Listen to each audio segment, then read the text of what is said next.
Competitive world में आप सभी का स्वागत है। आते हैं भारत के विशाल मैदान का अगले भाग पे। इससे पहले हमने भारत के विशाल मैदान के बारे में एक पार्ट पढ़ा है। आगे आते हैं, जहाँ तक पढ़ा दिए हैं उससे आगे। इससे पहले हमने बताया था कि उत्तर भारत के विशाल मैदान को हम दो प्रकार से विभाजित करते हैं। एक तो प्रादेशिक विभाजन और दूसरा प्राकृतिक विभाजन। अर्थात उत्तर भारत के जो मैदान, विस्तृत मैदान है, उसकी बनावट के आधार पर प्रकृति ने जैसे उसको बांटा है उस आधार पर विभाजन करें तो प्राकृतिक विभाजन। और यदि हम जिस प्रकार से अपनी राजनीतिक स्थिति से जैसे हमने बांटा है उस प्रकार से यदि विभाजित करें तो ये होगा राजनीतिक विभाजन या प्रादेशिक विभाजन। तो उसमें से हमने शुरू किया था प्राकृतिक विभाजन। प्राकृतिक विभाजन में हमने देखा था कि उत्तर भारत के विशाल मैदान को प्राकृतिक विभाजन के आधार पर 5 भागों में बांटते हैं। वो 5 भाग हैं। सबसे पहले सबसे ऊपर में जहां से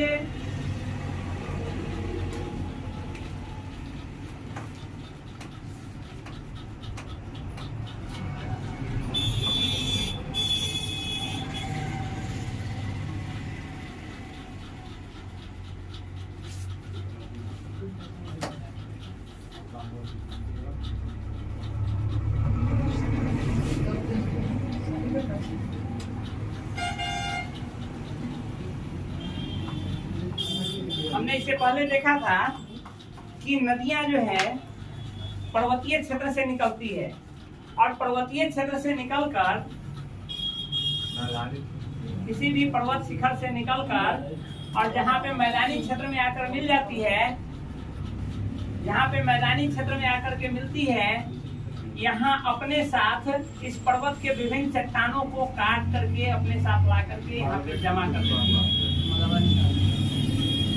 एक कंकड़ पत्थर जो जमा हो जाता है, इस क्षेत्र को हम भावर कहते हैं। अर्थात नदियां जहां पर्वत से उतर कर समतल मैदान में मिलती है और समतल मैदान में अपने साथ अपवर्तित बड़े बड़े चट्टानों को लाकर काट कर जमा करती है, उन क्षेत्र को भावर क्षेत्र कहा जाता है। भावर से आगे बढ़ती हुई नदियां छोटी छोटी कंकरीली या छोटी छोटी टुकड़े को लाकर के बिछा देती है। इस क्षेत्र में नदियां विलीन हो जाती है और यहाँ से निकलकर यहाँ आकर के पुनः वो बहने लगती है। इस क्षेत्र को ये छोटी छोटी जो टुकड़े हैं उन क्षेत्र को तराई क्षेत्र कहते हैं। ये प्रायः दलदली क्षेत्र होता है, इसको तराई क्षेत्र कहते हैं। तराई क्षेत्र से आगे बढ़ती हुई नदियां मैदानी क्षेत्र में आती है और नदी के रूप में आगे बढ़ती है। अब नदी की धारा जैसे बह रही है यहाँ, तो नदी की धारा अपने साथ समतल मैदान में बाढ़ लाती है। यानी नदियों में जल स्तर हमेशा एक समान नहीं रहता है। बरसात के महीनों में जब यहाँ अधिक वर्षापात होगा तो पानी की मात्रा भी बढ़ जाएगी और पानी की मात्रा बढ़ेगी तो यह विस्तृत क्षेत्र में फैलेगी।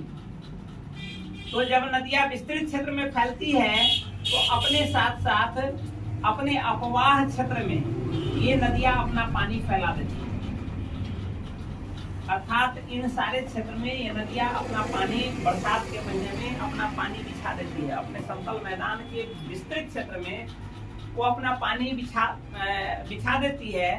तो इन पानी के साथ साथ इसके साथ आए विभिन्न छोटे छोटे कण भी इस पे बिछ जाते हैं, इन सारे क्षेत्र में बिछ जाते हैं। शुरुआती क्षण में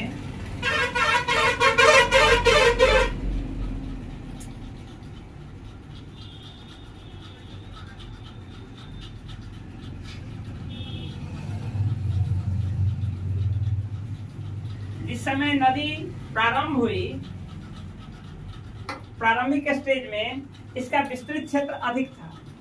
यानी इसने अपना जो ये था अवक्षेप यहाँ से जो काट कर छोटी छोटी कण लाया, उस कण को अधिक क्षेत्र में बिछा दिया। लेकिन धीरे धीरे क्या होता है, बिछाते बिछाते यह क्षेत्र ऊंचा हो गया, इतना ऊंचा हो गया, इतना पार्ट। अब जो बाढ़ भी आती है तो बाढ़ का ये जो होता है प्रभाव इन क्षेत्र में न पहुंचकर केवल इतने दूर में सीमित रह जाता है, इस पार्ट में सीमित रह गया।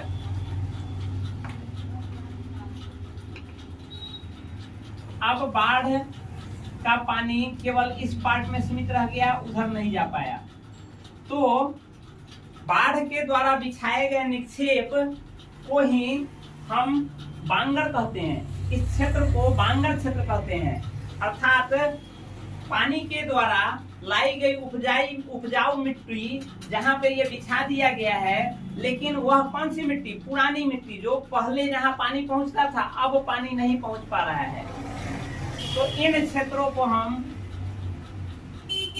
को हम जहाँ पहले तो कभी बाढ़ का पानी, इस नदी का पानी आता था, अपने साथ निक्षेप लाकर बिछा दिया, लेकिन बाद के समय में वहाँ पानी का निक्षेप नहीं पहुंच पा रहा है, उस क्षेत्र को हम बांगर क्षेत्र कहते हैं।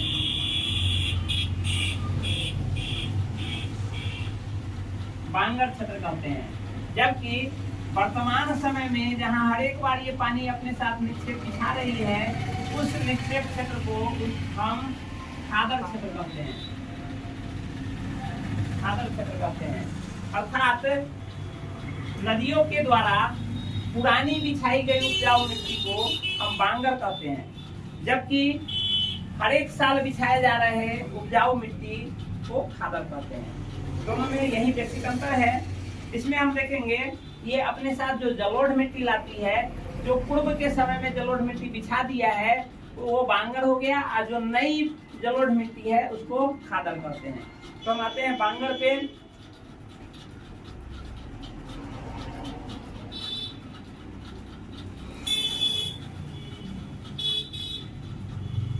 बांगर, इसमें आप लिखेंगे पुरानी जलोढ़ मिट्टी,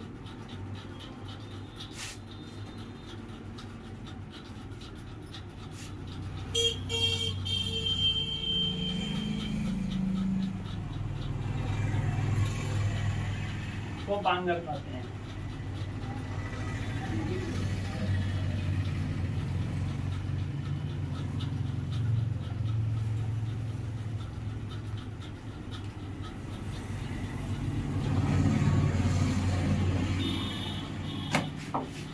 नेक्स्ट आते हैं, यह जो है पंजाब एवं उत्तर प्रदेश के क्षेत्र में अधिक पाया जाता है।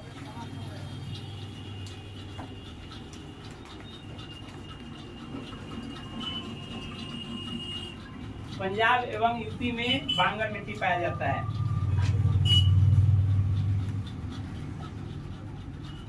शुष्क क्षेत्रों में लवणीय एवं क्षारीय उत्खनन पाए जाते हैं। शुष्क क्षेत्र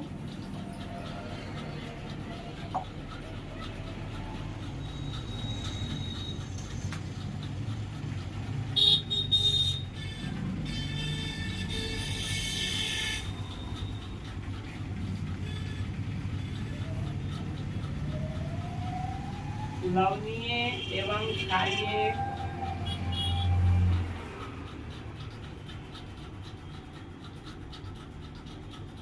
उत्खनन पाए जाते हैं, जिसे रेह या कलर कहते हैं।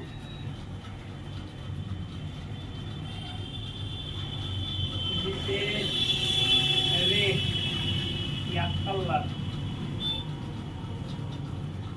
कहते हैं।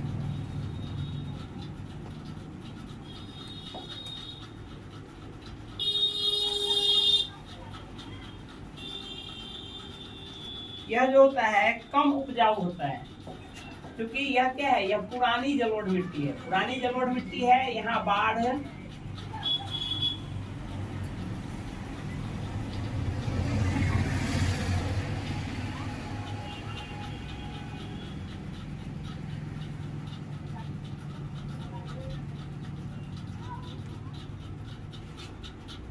यह कम उपजाऊ मिट्टी है।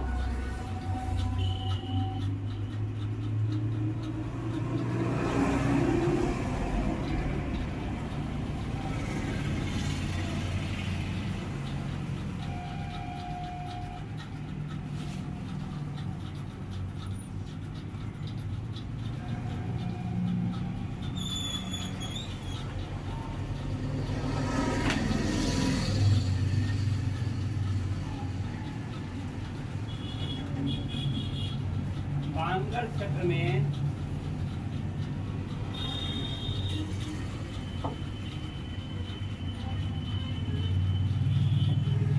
मुलायम मिट्टी अपर्दित है।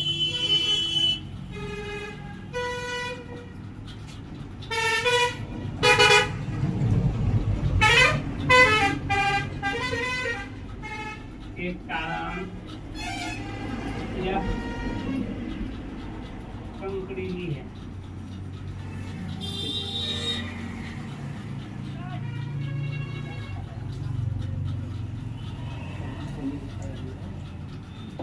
यहाँ जो है मुलायम मिट्टी, ऊपर की मिट्टी अपर्दित हो चुकी है, जिसके कारण ये कंकरीली मिट्टी है, यानी कड़ी मिट्टी है।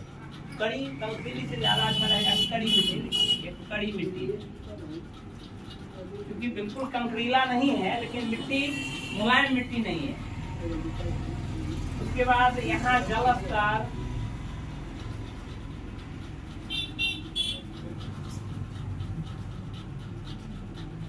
अधिक गहराई पर पाया जाता है। गहराई पर, अधिक गहराई पर पाया जाता है।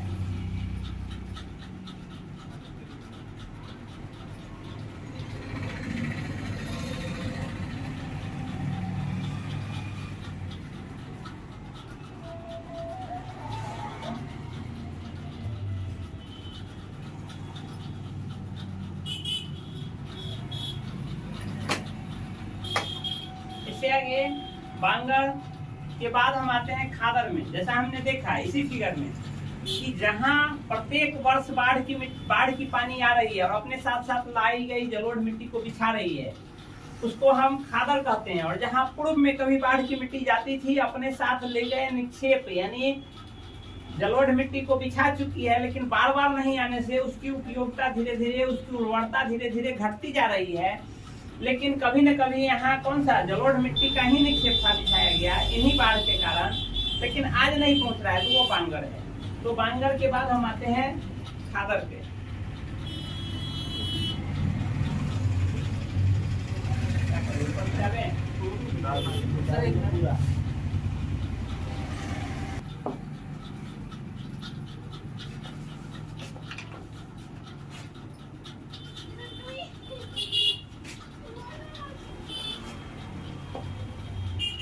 आते हैं अब नेक्स्ट खादर पे।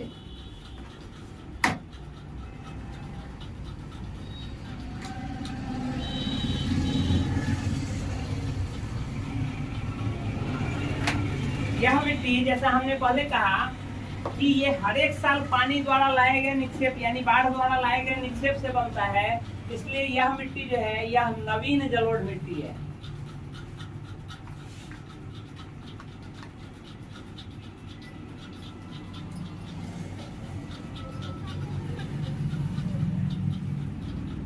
इसकी उर्वरता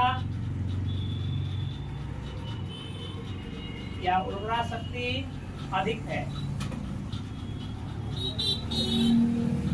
यानी यहाँ की जमीन फर्टाइल है, अधिक उपजाऊ है। यह पूर्वी यूपी, बिहार और वेस्ट बंगाल अंतर्गत यह मिट्टी पाई जाती है। पूर्वी उत्तर प्रदेश, बिहार, पश्चिम बंगाल अंतर्गत यह मिट्टी पाई जाती है।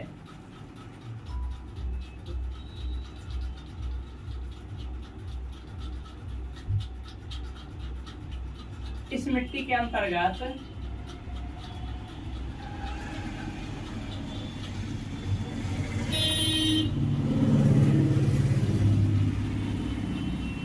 सीका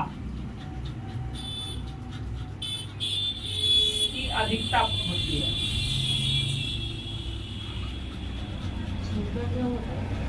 सीका एक फैक्टर है जो मिट्टी में पाए जाने वाला तत्व है। सीका की अधिकता होती है जो नमी धारण करने की क्षमता रखता है।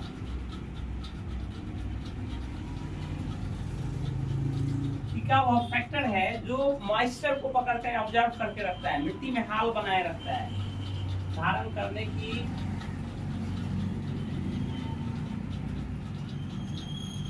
क्षमता रखता है।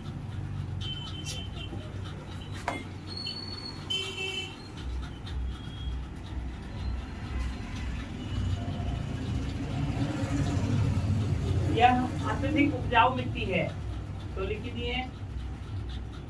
खादर की ये विशेषता है। इससे आगे हम आते हैं डेल्टा। खादर की ये विशेषता है।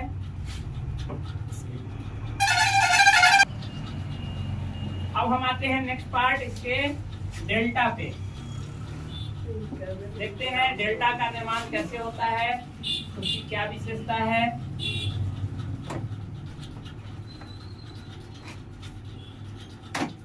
जैसे जिस समय पर्वत से नदी निकलती है,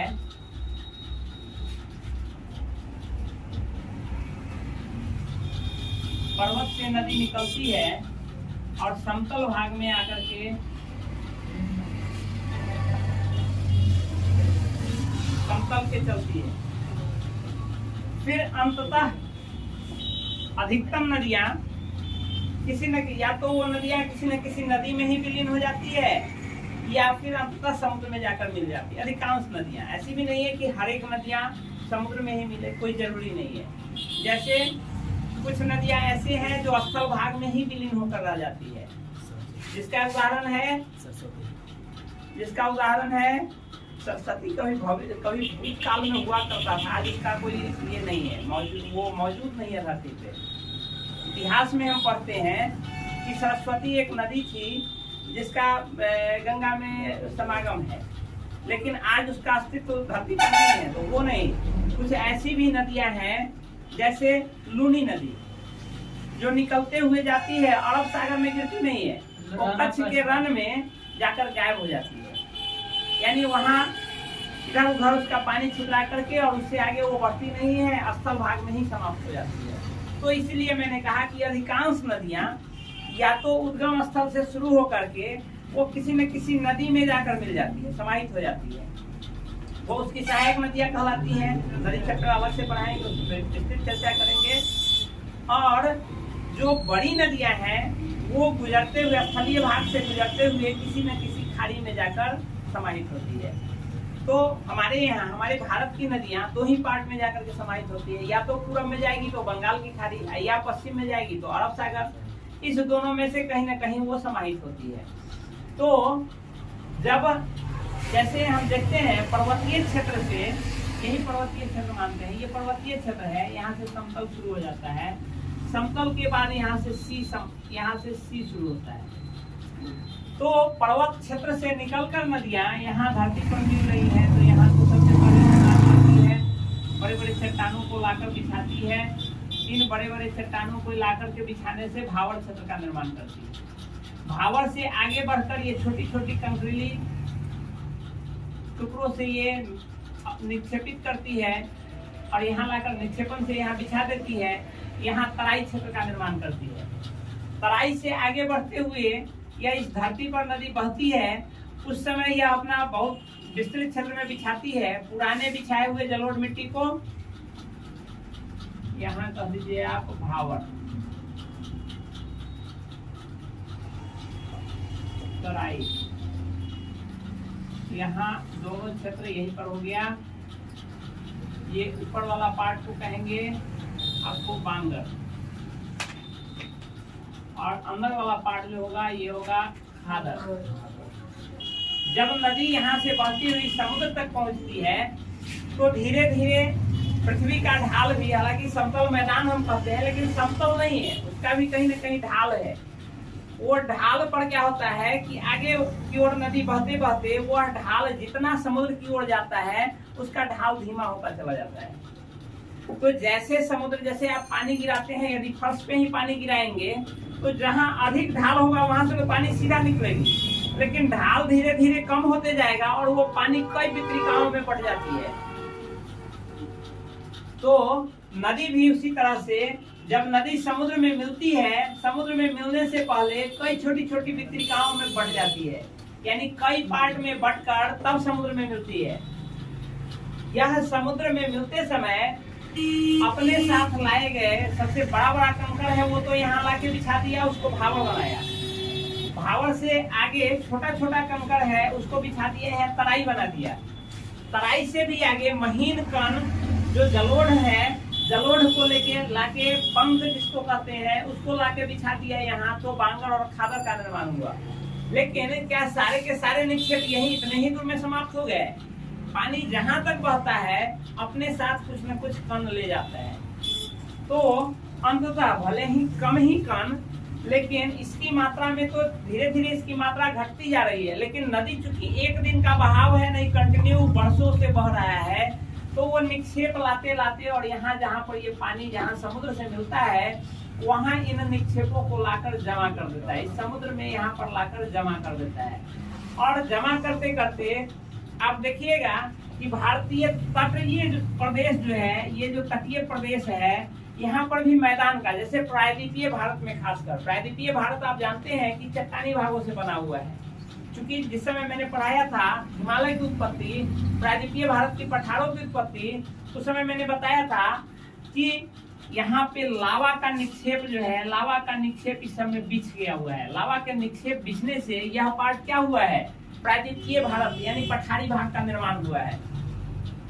इन पठारी भाग में, ये तो पठारी भाग है, यहाँ से भी नदियां निकलती है, छोटी छोटी नदियां, ये अरब सागर में जाकर गिरती है। तो अरब सागर में गिरने के क्रम में यहाँ से भी निक्षेप अपने पास ला करके इन तटीय भागों में बिछाते जा रही है, और हमारे समुद्र के अंदर में वो निक्षेप बढ़ते जा रहा है, और धीरे धीरे हमारा स्थलीय भाग बढ़ते जा रहा है। तो इस प्रकार यहाँ जो है ये तटीय भाग में भी मैदान का निर्माण हुआ है। तो वैसे ही यहाँ भी यदि ये पश्चिमी भाग लेते हैं तब पूर्वी भाग में बंगाल की खाड़ी में भी ढेर सारी नदियां गिरती हैं, यहाँ भी ढेर सारे मैदान का निर्माण हुआ है। छोटे छोटे ही सही, छोटा छोटा द्वीप का निर्माण कर दिया है, और इसी को हम कहते हैं डेल्टा। यानी डेल्टा वह नदियों द्वारा लाया गया निक्षेप समुद्री भाग में बिछा दिया जाता है, और बिछाने से जो निर्माण होता है, मैदानी भाग का जो निर्माण होता है, उसको हम डेल्टा कहते हैं। इस प्रकार हम कह सकते हैं कि यह डेल्टा क्या है, खादर का ही भाग है। खादर क्या किया है, खादर अंतर यही है कि खादर क्या किया, स्थलीय भाग में मिट्टी लाकर बिछा दिया, उपजाऊ मिट्टी स्थलीय भाग में लाकर के अपने साथ पंख जमा कर दिया, और वहां पर जो निर्माण हुआ नई मिट्टी का जो उपजाऊ होता है, तो उससे निर्मित हमारा जो भाग है वो खादर है। और यही जब नदी समाप्त होती है, जहाँ ये समुद्र में गिरती है, वहां पर लाकर छोटे छोटे कण जो काफी उपजाऊ होते हैं, ये एक विस्तृत क्षेत्र का निर्माण कर देता है। जैसे आप देखते हैं सुंदरबन डेल्टा, सुंदरबन डेल्टा क्या है, विश्व का सर्वाधिक बड़ा डेल्टा है। तो डेल्टा का मतलब क्या हुआ, स्थलीय क्षेत्र। लेकिन कैसा स्थलीय क्षेत्र, समुद्र के मुहाने पर नदियों के निक्षेप से निर्मित स्थलीय क्षेत्र जो है उसको हम डेल्टा कहते हैं। समुद्र के मुहाने पर या खाड़ी के मुहाने पर नदियों के निक्षेप से बना स्थलीय क्षेत्र जो होगा वह डेल्टा कहलाएगा। तो इस क्रम में हम जानते हैं कि विश्व का सबसे बड़ा डेल्टा जो है सुंदरबन डेल्टा है। वो किस नदी द्वारा निर्मित है, गंगा।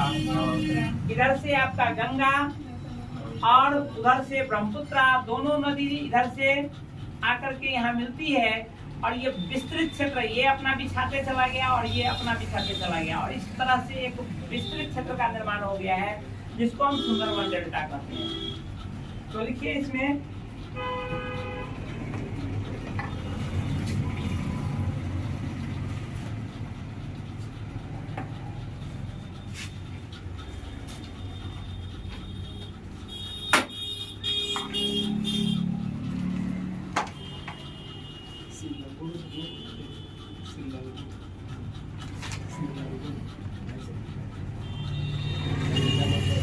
यह खादर का ही विस्तृत क्षेत्र है।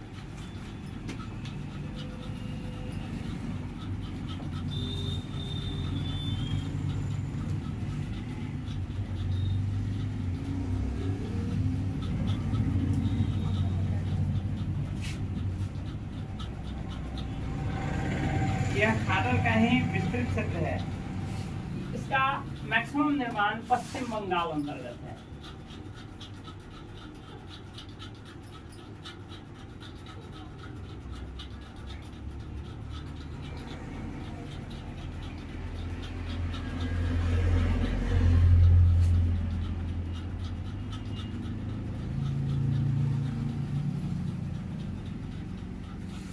पश्चिम बंगाल अंतर्गत अधिक मात्रा में निर्मित हुआ है।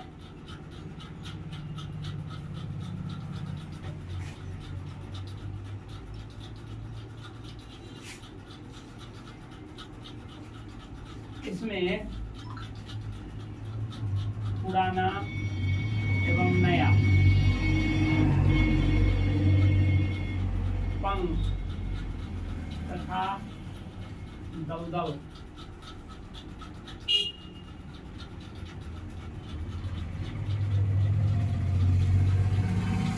पाया जाता है।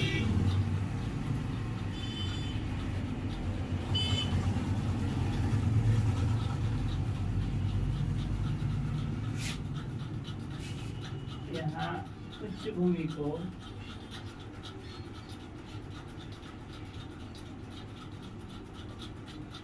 चार करते हैं।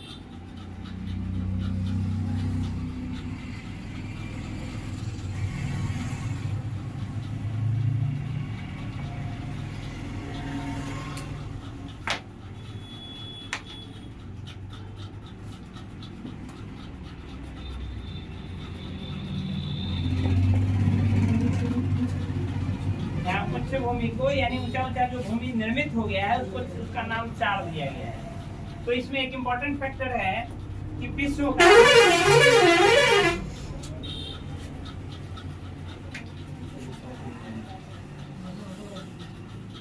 सबसे बड़ा डेल्टा जो निर्मित हुआ है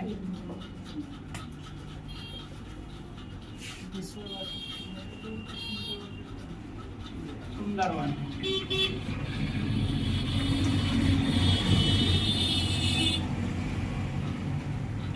यहाँ जो वन होता है, यहाँ छोटी छोटी झाड़ियों टाइप का वन पाया जाता है, बड़ा वन नहीं पाया जाता है। इन डेल्टा प्रदेश में छोटी छोटी झाड़ी टाइप का वन पाया जाता है। झाड़ी टाइप का वन जो होता है उनको सुंदर कहा जाता है। वो उस वन का नाम सुंदर है। झाड़ी नुमा वन पाया जाता है।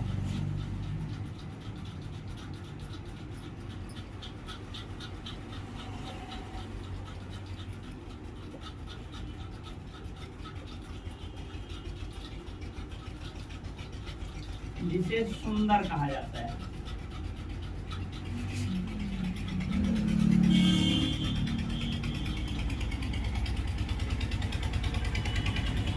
और इस सुंदर वन के कारण ही इस डेल्टा का नाम सुंदरवन डेल्टा हो गया है।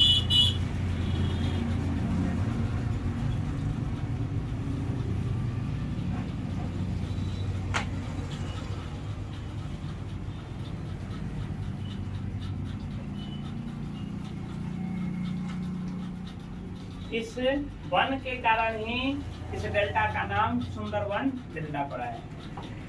आते हैं, ये हो गया हमारा उत्तर भारत के मैदान का प्राकृतिक विभाजन, यानी प्रकृति के आधार पर। प्रकृति ने बांटा, ये हमने नहीं बांटा है, ये प्रकृति ने बांटा है। कहाँ कैसा वन कहाँ कैसा मैदान पाया जाता है, ये जो है ये प्रकृति ने बांटा है। तो ये प्राकृतिक विभाजन है। लेकिन हमने अपनी राजनीतिक स्थिति से, हम अपनी आवश्यकता के अनुरूप, शासन करने के अनुरूप इसको कई अलग अलग भागों में बांटा है। तो उस आधार पर अब हम इसका अध्ययन करेंगे, जिसे हम कहेंगे उत्तर भारत के मैदान का क्या, कौन सा विभाजन? प्रादेशिक विभाजन, यानी प्रदेश के रूप में कैसे विभाजन हुआ है। अब हम आते हैं उस पर।